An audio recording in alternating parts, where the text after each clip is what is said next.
अल्हम्दुलिल्लाहि रब्बिल आलमीन वस्सलातु वस्सलामु अला सय्यिदिल मुरसलीन अम्मा बाद फ़अऊज़ु बिल्लाहि मिनश शैतानिर रजीम बिस्मिल्लाहिर रहमानिर रहीम अस्सलातु वस्सलामु अलैका या रसूलल्लाह व अला आलिका व अस्हाबिका या हबीबल्लाह अस्सलातु वस्सलामु अलैका या नबिय्यल्लाह व अला आलिका व अस्हाबिका या नूरल्लाह।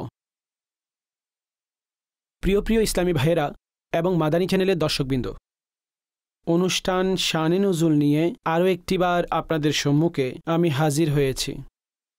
শুরুতে দরুদে পাকের ফজিলত শ্রবণ করি। নবী রহমত সাল্লাল্লাহু আলাইহি ওয়া আলিহি ওয়াসাল্লামের ফরমানে মুবারক আজমত আলিশান হল, যে ব্যক্তি সকালে 3 বার এবং সন্ধ্যাবেলা 3 বার আমার জাতের উপর দরুদ শরীফ পড়ে, আল্লাহ তাবারক ওয়া তাআলা তার সকাল এবং সন্ধ্যাকালের গুনাহসমূহকে মাফ করে দেন। সল্লু আলাল হাবিব সাল্লাল্লাহু তাআলা আলা মুহাম্মদ সাল্লাল্লাহু আলাইহি ওয়া আলিহি ওয়াসাল্লাম। অনুষ্ঠান শানে নজুলের মধ্যে আমরা যথানিয়মে একটি বিষয়কে কেন্দ্র করে কোনো আয়াতে মুবারকাকে নির্বাচন করে থাকি, আর সে আয়াতে মুবারকার শানে নজুল, অতঃপর সে আয়াতে মুবারকা তার ব্যাখ্যাসমূহ এবং তার থেকে কিছু মাসায়েল যা উলামায়ে কিরামগণ বের করেছেন, যা আলোচনা করেছেন, সেই মাসালাসমূহের আলোচনা করা হয়ে থাকে। সর্বপ্রথম অনুষ্ঠানের মধ্যে আমরা কিবলা পরিবর্তন সংক্রান্ত আলোচনা করেছি, আর সম্পূর্ণ আলোচনা শুনেছি যে কখন কাবায়ে মুআজ্জামাকে কিবলা বানানো হয়েছিল, আর নবী করিম সাল্লাল্লাহু আলাইহি ওয়াসাল্লামের সে চাহিদার উপরে হুজুর সাল্লাল্লাহু আলাইহি ওয়া আলিহি ওয়াসাল্লামের সে আন্তরিক চাহিদার উপরই, যা তিনি চাইতেন যে আমার কিবলাও ওই কাবায়ে মুআজ্জামা হয়ে যাক, কেননা আম্বিয়াদের কিবলা এটা ছিল।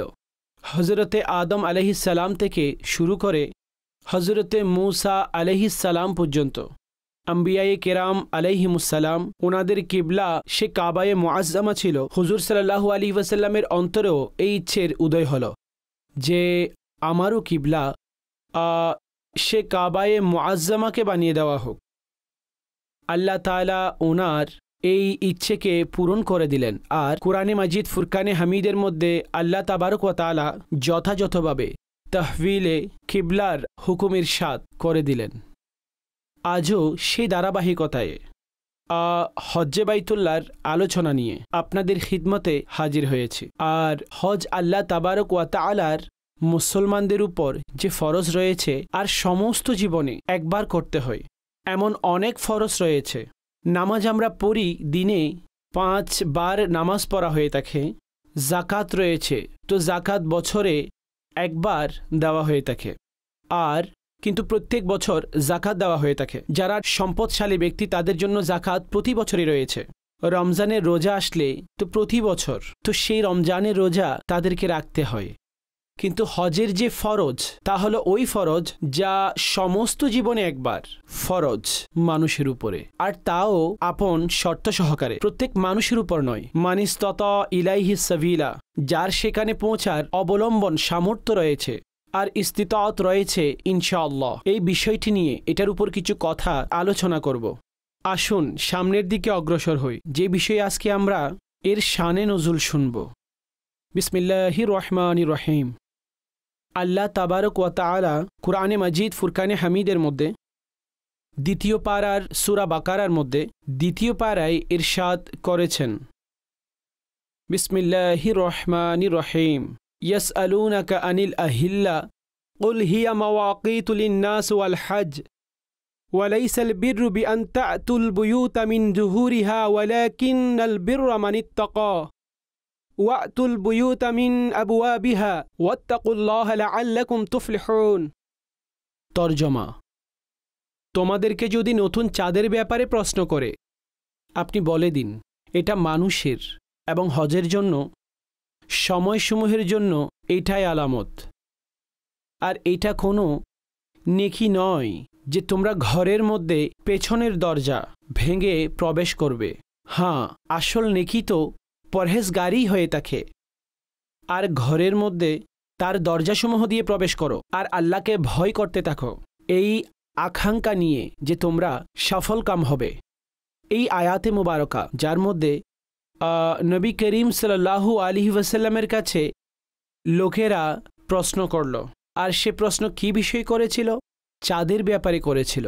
নতুন নতুন চাঁদের ব্যাপারে হুজুর সাল্লাল্লাহু আলাইহি ওয়াসাল্লামের কাছে প্রশ্ন করেছিল।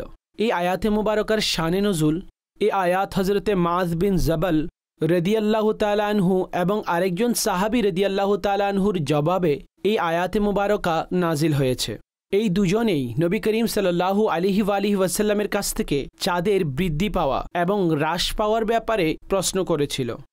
এটার জবাবে চাঁদের হ্রাস বৃদ্ধির জায়গায় তার উপকারিতা বর্ণনা করা হয়েছে, যে সেগুলো মূলত সময়ের আলামত। এই কথাটি ইরশাদ করল যে এগুলো সময়ের মূলত নিদর্শন এবং মানুষের হাজারো দিনই এবং দুনিয়াবি কাজসমূহ এগুলোর সাথে সম্পৃক্ত।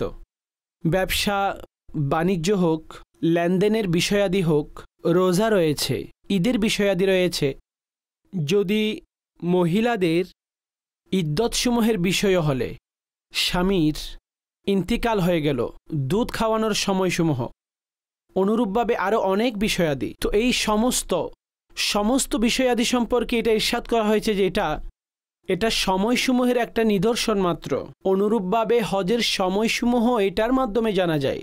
তো যে চাঁদের ব্যাপারে প্রশ্ন করা হচ্ছে, তো এটার উপকারিতা সম্পর্কে বর্ণনা করা হয়েছে। এই চাঁদ যখন হ্রাস পায় অথবা এই চাঁদ যখন বৃদ্ধি পায়, তা দ্বারা মানুষের সেই দিনগুলো সম্পর্কে, সেই সময়গুলো সম্পর্কে সমাধান হয়ে যায় যে এখন কোন দিন চলছে, কোন এমন শুরুর দিন চলছে, মাঝামাঝি দিন চলছে অথবা শেষের দিনগুলো চলছে। কেননা শুরুতে যখন চাঁদ চিকন হয়ে ওঠে, তো দর্শনকারী বুঝে নেন যে এটা একেবারেই শুরুর দিনগুলোর মধ্যে রয়েছে। আর চাঁদ যখন পরিপূর্ণ আলোকিত হয়ে যায়, তো বুঝে চলে আসে এটা মাসের মধ্যমান সময়ে রয়েছে। আর যখন চাঁদ লুকায়িত হয়ে যায়, তো বুঝে চলে আসে যে মাসটি একেবারেই শেষের দিকে চলে এসেছে। অতঃপর মাস থেকে বছরের হিসেব হয়ে থাকে।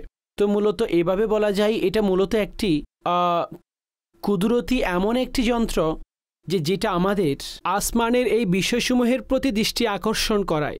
আর এর মাধ্যমে লোকেরা পরে থাকুক অথবা না পরে থাকুক, বছর ধরে অনেক পূর্ব থেকে এটার দ্বারা অনুমান করার মাধ্যমে তারা আপন জীবনের রোজকার বিষয়সমূহ মূলত চালিয়ে যাচ্ছে আর এভাবে আপন জীবনসমূহ যাপন করে আসছে। যদিও বা নতুন যন্ত্রপাতি এ সমস্ত বিষয়াদি মজুদ রয়েছে, যার মাধ্যমে আমরা আমাদের টাইম পিরিয়ড, সময় এগুলো অনুমান করে নিতে পারি। যদি এগুলো থেকে যদি আমরা পেছনের দিকে যাই, যে মানুষ যদি নামাজও পড়ত, তারাও সূর্যের আলামত সমূহের দিকে দেখে সূর্যকে দেখার মাধ্যমে কোথায় সূর্য পৌঁছেছে, ঢলে পড়েছে, কতটুকু উঠেছে, মধ্যখানে এসে পড়েছে। সূর্য যখন এক মিছিল হয়, দুই মিছিল হয়ে যায়, সূর্য যখন ডুবে যায়, সমস্ত বিষয়াদি অতঃপর সামনে প্রত্যুষের সকালের বিষয়াদির মধ্যেও তো এই চাঁদ আর এই সূর্য এগুলোর সাথে সময়ের অনেক বড়, মূলত পুরোটাই এটি একটি নকশা। আর এগুলোর মাধ্যমে লোকেরা বছর ধরে আপন জীবনসমূহ চালিয়ে এসেছে আর এগুলো থেকে উপকারিতা লাভ করেছে। আর অনেক হিসাব নিকাশ এগুলোর মাধ্যমেই মূলত হয়ে থাকে। আর এখনও শরীয়তের অনেক আহকামসমূহ চাঁদ থেকে হিসেব রাখা জরুরি হয়ে পড়ে। উদাহরণস্বরূপ মানুষের বালেক হওয়ার বিষয়টি, যে মানুষ বালেক কখন হয় তার বয়সের বিবেচনায়, তার বালেক হওয়া বয়সের ক্ষেত্রে মূলত এটাও চাঁদের মাধ্যমে হয়ে থাকে। চাঁদের হিসেবে এই বিষয়গুলোর হিসেব, অর্থাৎ সাধারণভাবে এই হিসেব করা হয় না যে সে 12 বছরের কিংবা 15 বছরের। তো এখানে যে 12 বছর কিংবা 13 বছর এটা মূলত ইসলামিক হিসেবে বিবেচনা করা হয়। তো শরীয়তের দিক থেকে পুরুষের জন্য ছেলেদের ব্যাপারে মূলত এটা বর্ণনা করা হয়েছে যে 12 থেকে 15 বছর এর মধ্যে যদি বালেগ হওয়ার নিদর্শনসমূহ প্রকাশ হয়ে যায়, তো তাকে বালেগের অন্তর্ভুক্ত করে নেওয়া হবে। যখন তার মধ্যে বালেগের আলামতসমূহের মধ্য থেকে কোনো কিছু প্রকাশ হয়ে যায়, যদি না হয় তো 15 বছর যখন তার বয়স হয়ে যায়, সে 15 বছর বয়সের মধ্যে তাকে বালেগের অন্তর্ভুক্ত করে নেওয়া হবে। আর বালেগ হওয়ার কারণে পবিত্র শরীয়তে যতগুলো আহকামসমূহ রয়েছে সেগুলো বালেগের উপরেই আবশ্যিক হয়ে যায়। কেননা বালেগই সেই মূলত শরীয়তে মুতাহারার মধ্যে যখন নামাজ পড়বে, জাকাত আদায় করবে, হজ করবে, তো বালেক বালেক বালেক, তো মূলত এগুলো তার শুরুর শরীয়তের অন্তর্ভুক্ত। তো এই জন্য এই আহকামসমূহেরও আমাদের জেনে রাখা উচিত। অনুরূপভাবে রোজা রয়েছে, অনুরূপভাবে 2 ঈদ রয়েছে, হজের মাসসমূহ আর জাকাতের বছরসমূহ পূরণ হয়ে যাওয়া, তো এগুলো সব চাঁদের হিসেবেই। অনেক লোক জাকাতের বিবেচনায় আপন হিসেবসমূহ মনে রাখে, কেউ ডিসেম্বর রাখে, কেউ জানুয়ারি মাস রাখে। সেটা মূলত আপন সহজতাকে সামনে রেখে অথবা আপন ব্যবসাসমূহকে সামনে রেখে যে আমি এই মাসের মধ্যে আপন ব্যবসার ক্লোজিংয়ের কাজ করে থাকি, পেছনের হিসাব নিকাশ, চেক ব্যালেন্স সব কিছুই করে থাকি, জাকাতও তার মধ্যে না। বরং জাকাত আমাদেরকে জরুরি হলো কোনো মুফতি সাহেবের কাছ থেকে, উলামায়ে আহলে সুন্নাত থেকে আপনার সাহায্য নেওয়া উচিত যে আমার জাকাত দেওয়ার মাস বছরের কোন মাসে মূলত আমার সেই মাস শেষ হচ্ছে। শরীয়তের দিক থেকে এটার বিবেচনা চাঁদের হিসেবেই, ইসলামী মাসের বিবেচনায় সেটা বিবেচ্য হবে, চাঁদের হিসেবেই এটা হবে। এটাকে সাধারণ ক্যালেন্ডারের হিসেবে এটার হিসাব করা হয় না। তো এটা দ্বারা জানা গেল এই আয়াতে মুবারকার মধ্যে এই কথা ইরশাদ করে দিলেন। আর এই আয়াতে মুবারকা তার জবাবে নাজিল হয়েছে যারা চাঁদের হ্রাস বৃদ্ধির ব্যাপারে প্রশ্ন করেছিল। তো আল্লাহ তাআলা এটি ইরশাদ করে দিলেন যে এই চাঁদের হ্রাস এবং বৃদ্ধি পাওয়া, এটার নিদর্শনের উপকারিতা কি রয়েছে, তার মধ্যে এই কথা বলে দেওয়া হয়েছে যে এটা মানুষের জন্য সময়ও আর হজের সময়ও এটা। তো এভাবে এখানে হজের উপকারিতাকে বর্ণনা করে দেওয়া হয়েছে। আরেকটি আয়াতে মোবারকে এটা ইরশাদ করে দেওয়া হয়েছে, ওয়ালাইসাল বিররু বিআন তাতুল বুয়ুতা মিন যুহুরিহা ওয়ালাকিন্নাল বিররা মানিত্তাকা। ইরশাদ করা হচ্ছে যে নেকি এটা নয় যে তোমরা ঘরের পিছনের দরজা ভেঙে আসবে। হ্যাঁ, আসল নেকি তো পরহেজগারি হয়ে থাকে। এটার কারণ এটা ছিল যে এই হুকুম যেটি নাজিল হলো, তো এটার শানে নজুল এটা বর্ণনা করা হয়েছে যে জাহেলে যুগে মানুষের এটা মূলত অভ্যাস ছিল যে যখন তারা হজের জন্য এহরাম বেঁধে নিত, তো আপন ঘরের দরজা দিয়ে তারা প্রবেশ করত না। যদি প্রয়োজন হতো পিছনের দরজা ভেঙে প্রবেশ করত, আর সেটাকে নেকি হিসেবে মানত। এই কারণে এই আয়াতে মুবারকা নাজিল হয়েছে যে এটা কোনো নেকি নয়, তোমরা ঘরের পিছন দিক থেকে আসবে। আসল নেকি হলো তাকওয়া, আসল নেকি হলো আল্লাহর ভয়, আসল নেকি হলো আল্লাহর হুকুমের অনুসরণ। এই আয়াতে মুবারকা এই বিষয়সমূহ বর্ণনার ব্যাপারে নাজিল হয়েছে। আর যে খারাপ অভ্যাসগুলো, আর সে খারাপ অভ্যাসগুলোকেও মূলত নিজের মধ্যে নেকি বানিয়ে নিয়ে সেটাকে নেকি মেনে নিজেদের মধ্যে অন্তর্ভুক্ত করে নিত, এটা প্রতিহত করতে এই আয়াতে মুবারকা নাজিল হলো। এখানে একটি কথা একেবারে সুস্পষ্টভাবে জানা যায় যে কোনো এমন বস্তুকে যেটার ব্যাপারে আপন দিক থেকেই তাকে নেকি কল্পনা করে নেওয়া, মূলত এমন বস্তুকে নিজের দিক থেকে নেকি কল্পনা করে আর তার উপর, অর্থাৎ মন গড়া কল্পনা করে তার উপর আমল করতে থাকা, আর সেটাকেই নেকি বানিয়ে নেওয়া, এই কল্পনা সঠিক নয়। বরং এটার জন্য অবশ্যই উলামায়ে কেরামদের থেকে আমাদের জেনে নেওয়া অত্যন্ত জরুরি। অনেকগুলো বিষয় অনেক সময় এমনিভাবেই সঠিক হয়ে যায় যে যার নেকির সাথে প্রকাশ্যে কোনো সম্পর্ক থাকে না, সেটাকে নেকির মধ্যে অন্তর্ভুক্ত করা হয় না, বরং অনেক সময় তার মধ্যে অনেক কিছু গুনাহের অন্তর্ভুক্ত হয়ে যায়, আর গুনাহের কাজ অন্তর্ভুক্ত হয়ে যায়, আর মানুষ সেটাকে আপন ধারণা অনুযায়ী সওয়াব মনে করে সেই কাজকে করতে থাকে তারা, আর সে কাজকে করতেই থাকে। তো এই জন্য কোনো জিনিসের ব্যাপারে সওয়াব হওয়ার, সে ব্যাপারে জরুরি আমাদের উলামায়ে কেরামদের থেকে সহযোগিতা অর্জন করা উচিত। আর যেন এমনটা না হয় যে আমরা কোনো বিষয়ের মধ্যে গুনাহের মধ্যে পতিত হই। আর অনুরূপভাবে অনেক সময় এমনও হয়ে থাকে যে কোনো নেকির আমল রয়েছে, কিন্তু এটা থাকা সত্ত্বেও অন্যদিকে কোনো ব্যক্তি নিজস্ব কোনো কারণবশত অথবা নিজস্ব কোনো কারণে সে বিষয়টিকে আপনা আপনি ছেড়ে দেয়। মূলত সেটি একটি কাজ, সওয়াবের কাজ, এমন একটি কাজ নেকির কাজ, আর এটাকে কোনো কারণ ছাড়াই ছেড়ে দেওয়া, তো এখানে আপন মর্জিকে প্রবেশ করানো উচিত নয়, বরং যেটা আল্লাহ এবং তার রসুল সাল্লাল্লাহু আলাইহি ওয়াসাল্লামের ফরমান রয়েছে, দ্বীনে মতিনের যে মৌলিক নীতি রয়েছে, নীতিমালা রয়েছে, সে অনুযায়ী আমাদের অবশ্যই আপন এই বিষয়সমূহে দেখা উচিত। আর এই বিষয়সমূহের মধ্যে আমাদের ইফরাত এবং তাফরিত উভয় থেকেই বেঁচে থাকার জন্য বিশেষ করে চেষ্টা অবশ্যই করতে হবে। সামনে আয়াতে মুবারকার মধ্যে এটা ইরশাদ করেছেন আল্লাহ তাআলা, আল হজ্জু আশহুরুম মা'লুমাত ফামান ফারাদা ফীহিন্নাল হজ্জ ফালা রাফাসা ওয়ালা ফুসুকা ওয়ালা জিদালা ফিল হজ্জ ওয়া মা তাফআলু মিন খাইরিন ইয়া'লামুহুল্লাহ ওয়া তাযাওয়াদু ফাইন্না খাইরাজ যাদিত তাকওয়া ওয়াত্তাকুন ইয়া উলিল আলবাব। তরজমা: হজ নির্দিষ্ট কিছু মাসের মধ্যে হয়। তো যারা এর মধ্যে হজের নিয়ত করে, তো হজের মধ্যে না মহিলাদের সামনে সহবাসের আলোচনা হবে, আর না কোনো গুনাহ করবে, আর না কারো সাথে ঝগড়া করবে। আর তোমরা যা ভালো কাজ করো আল্লাহ সেটাও জানেন। আর ফাতেও সাথে নিয়ে নাও। আর সবচাইতে উত্তম ফাতেও নিঃসন্দেহে পরহেজগারী। আর হে বিবেকবানেরা, আমাকে ভয় করতে থাকো। এতে আল্লাহ তাবারক ওয়া তাআলা হজের ব্যাপারে এটা ইরশাদ করেছেন যে হজের কিছু নির্দিষ্ট মাস রয়েছে। হজের কিছু নির্দিষ্ট মাস রয়েছে যেগুলোকে আশহুরে হজ বলা হয়।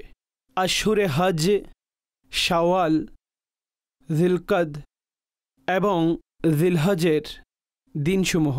জিলহজের যে প্রথম 10 দিন রয়েছে, তো এখানে শাওয়াল থেকে মূলত এগুলো হজের মাস। এগুলোকে শাওয়ালকে, জিলকদকে এবং জিলহজকে এগুলোকে হজের মাস বলা হয়ে থাকে। আরেকটি হলো যেই মাসসমূহ হারাম করা হয়েছে সেগুলো 4টি মাস, সেগুলো আলাদা মাস। এই উভয়ের মধ্যে পার্থক্য রয়েছে। আলাদা হারাম মাসসমূহ, তার মধ্য থেকে শাওয়ালকে বের করে জিলকদ, জিলহজ আর মহরম আর রজবুল মুরাজ্জব মাস, এই 4টি মাস হলো আলাদা। কিন্তু হজের মাসগুলো তা হলো 3টি মাস, শাওয়াল, জিলকদ এবং জিলহজ। আর জিলহজের শুরুর 10 দিন। এখন প্রধান হজের দিনগুলো হলো, অর্থাৎ শাওয়ালের মধ্যে মূলত শাওয়াল হলো, শাওয়ালের মধ্যে যদি কেউ হজের ইহরাম বেঁধে নেই তো এটা কোনো অসুবিধা ছাড়া জায়েজ। মূলত এটার প্রথমে ইহরাম বাঁধা, এটাকে মাকরু বলা হয়েছে। আর হজের প্রধান আরকান যেগুলো আদায় করা হয়, প্রধান কাজসমূহ যেগুলো আদায় করা হয়, যেগুলোকে আইয়ামে হজ মূলত বলা হয়, আর তা 7 জিলহজ থেকে 12 জিলহজ পর্যন্ত, এগুলোকে হজের দিন হিসেবে বিবেচনা করা হয়। কুরআনে পাকের মধ্যে আল্লাহ তাবারক ওয়া তাআলা ইরশাদ করেছেন যে ফামান ফারাদা ফীহিন্নাল হজ্জ, তো যারা এগুলোর মধ্য থেকে এই দিনসমূহের মধ্যে, এই মাসের মধ্যে নিজের উপর অর্থাৎ হজ আবশ্যিক করে নিয়ে ওই ব্যক্তি হজের ইহরাম পরিধান করে নেই। তো এখন তার উপর কিছু কথা যেগুলো অনেক বেশি, যা হজের মধ্যে অনুসরণ তা প্রকাশ্যভাবে তার উপর আবশ্যিক হয়ে যায়, সে কথাগুলোই মূলত এখানে ইরশাদ করা হয়েছে। আর সেগুলোর মধ্য থেকে রফাসের আলোচনা, ফুসুকের আলোচনাসমূহ, যা হজের মধ্যে কোনোভাবে এগুলো মহিলাদের সামনে সংস্পর্শের আলোচনা, না কোনো গুনাহের দিকে, না কোনো ধরনের বিষয় হোক। আমরা যে আয়াতে মুবারকার শানে নুজুল আলোচনা করব তা মূলত আল্লাহ তাবারক ওয়া তাআলাই ইরশাদ করেছেন, ওয়া তাজাওয়াদু, আর ফাতেও সমূহ সাথে নাও। ইরশাদ করলেন চলার ফাতেও সাথে নাও।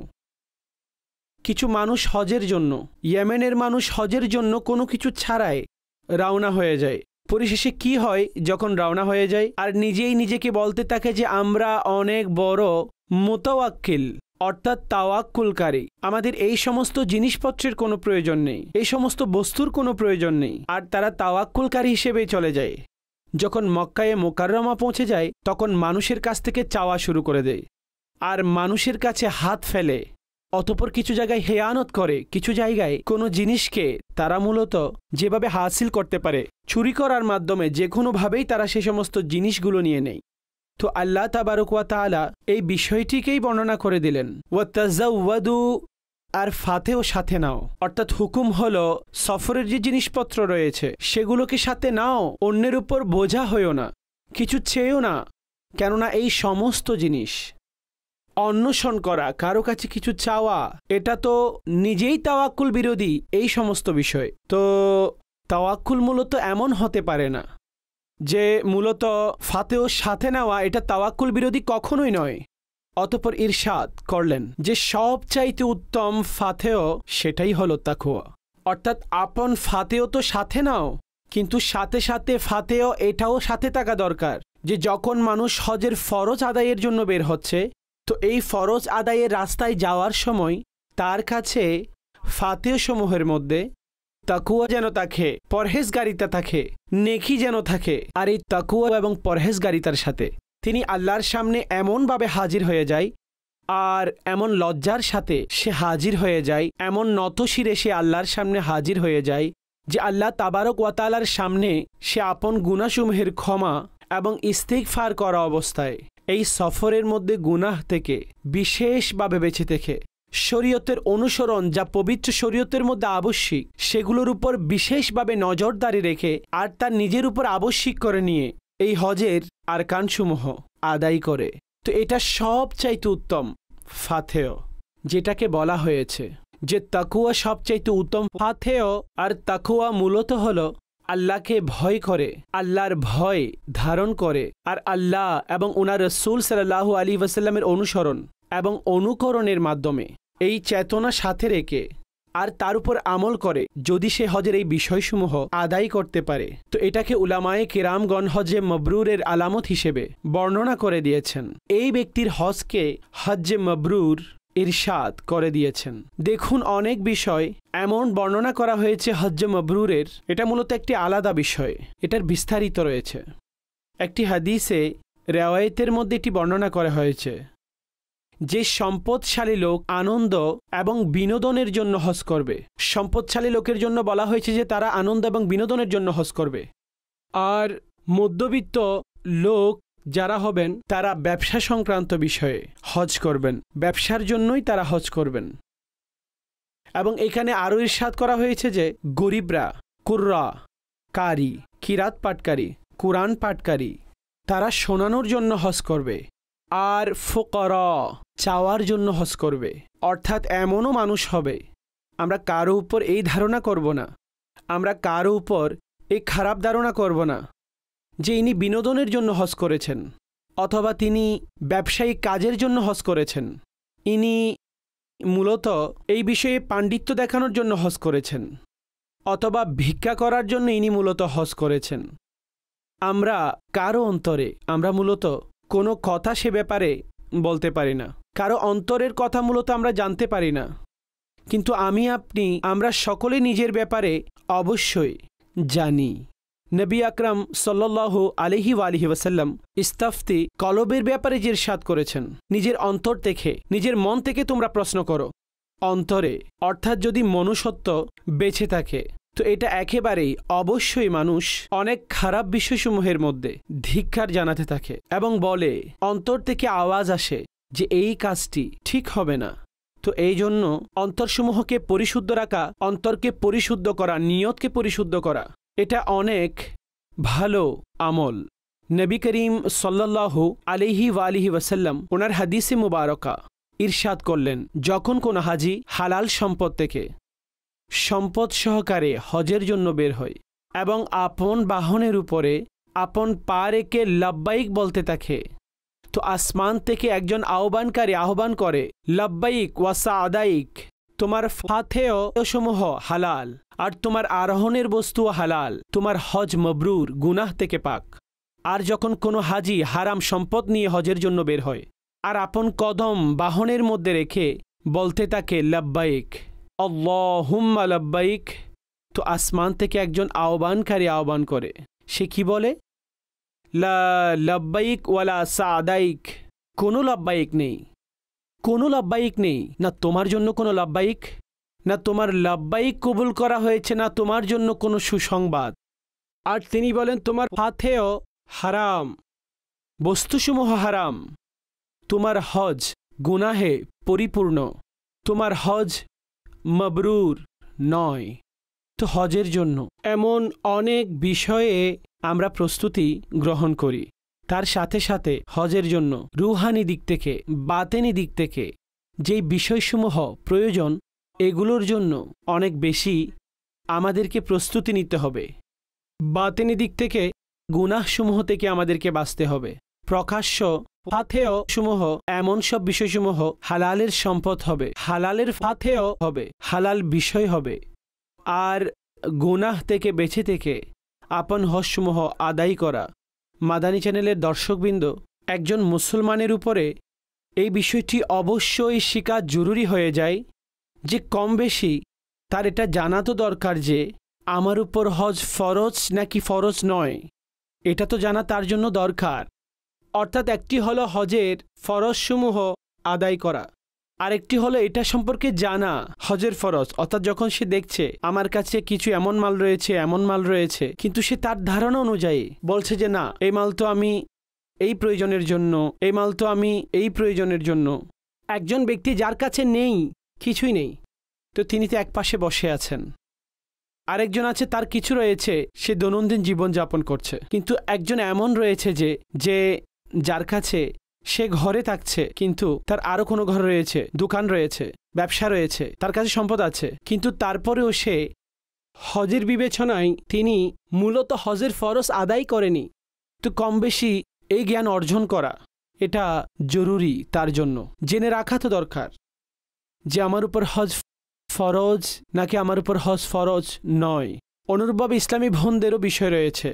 ইসলামী বোনদের হজে যাওয়ার জন্য যদি সে শরঈ সফর থেকে মাহরুম হয়, প্রয়োজন হয় সাথে, কিন্তু অনেক সময় তার কাছে এমন ইস্তাতাত এবং সম্পদ থাকে যে সে নিজের খরচের সাথে সাথে মুহরিমের খরচও যে তার সামর্থ্য মজুদ থাকে, তো তাকে অবশ্যই এ ব্যাপারে রেহনুমাই হাসিল করা জরুরি। আর আপন হজের ফরজসমূহে কোনো ধরনের কমতি করা উচিত নয়। নবী করিম সাল্লাল্লাহু আলাইহি ওয়াসাল্লাম যখন হজের ফরজ বর্ণনা করলেন, তো এক সাহাবী দাঁড়িয়ে আরজ করল, ইয়া রাসূলুল্লাহ সাল্লাল্লাহু তাআলা আলাইহি ওয়াসাল্লাম, আমাদের কি এই হজ প্রতি বছর করতে হবে? তো হুজুর সাল্লাল্লাহু তাআলা আলাইহি ওয়াসাল্লাম ইরশাদ কিছুই করলেন না, চুপ থাকলেন। সাহাবী আবার জিজ্ঞেস করলেন, তিনি আবার চুপ ছিলেন। সাহাবী আবার জিজ্ঞেস করলেন, তিনি পুনরায় চুপ ছিলেন। অতঃপর তিনি ইরশাদ করলেন, লাউ কুলতু নাআম লাওয়াজাবাত, যদি আমি বলে দিতাম যে হ্যাঁ, তো এটা ওয়াজিব হয়ে যেত, আর তোমার এটার সামর্থ্য থাকতো না। অর্থাৎ তুমি দ্বিধার মধ্যে পড়ে যেতে, কষ্টের মধ্যে পড়ে যেতে। উৎসর্গ হও মুস্তাফা জানে রহমত সাল্লাল্লাহু আলাইহি ওয়াসাল্লামের উপর, যে তিনি এতটাই উম্মতের উপর দয়া করেছেন যে যদি প্রতি বছর হজের ফরজ আবশ্যিক হয়ে যেত, প্রতি বছর হজের ফরজ লাজেম হয়ে যেত, তো অনেক সম্পদশালী, লাখো সম্পদশালী, তো এই অধিক সংখ্যক মানুষকে পৌঁছাতে হতো। দর্শকবৃন্দ, আর তাতে কত বেশি কষ্ট হতো, কত বেশি এক ধরনের কষ্টে নিমজ্জিত হতো। কিন্তু হুজুর সাল্লাল্লাহু আলাইহি ওয়াসাল্লাম এটাকে এভাবে ইরশাদ করেননি। এটা দ্বারা এটাও জানা গেল যে আমার আকা সাল্লাল্লাহু আলাইহি ওয়াসাল্লাম তিনি ইখতিয়ার রাখেন, যদি বলে যান জবান থেকে বের হয়ে যায় তো আল্লাহ তেমনটাই করে দেন, সেটা শরীয়তের হুকুম হয়ে যায় দর্শকবৃন্দ, আর সেটাই উম্মতের জন্য ফরজ হয়ে যায়। নবী পাক সাল্লাল্লাহু আলাইহি ওয়াসাল্লাম অনেক হাদিসে মুবারকার মধ্যে হজের ব্যাপারে উৎসাহ দান করেছেন।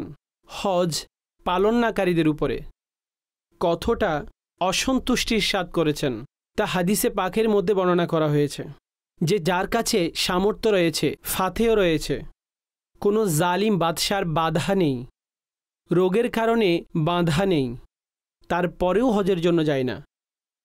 হুজুর সাল্লাল্লাহু আলাইহি ওয়াসাল্লাম ইরশাদ করেছেন, আল্লাহ তাবারক ওয়া তাআলার কোনো পরোয়া নেই।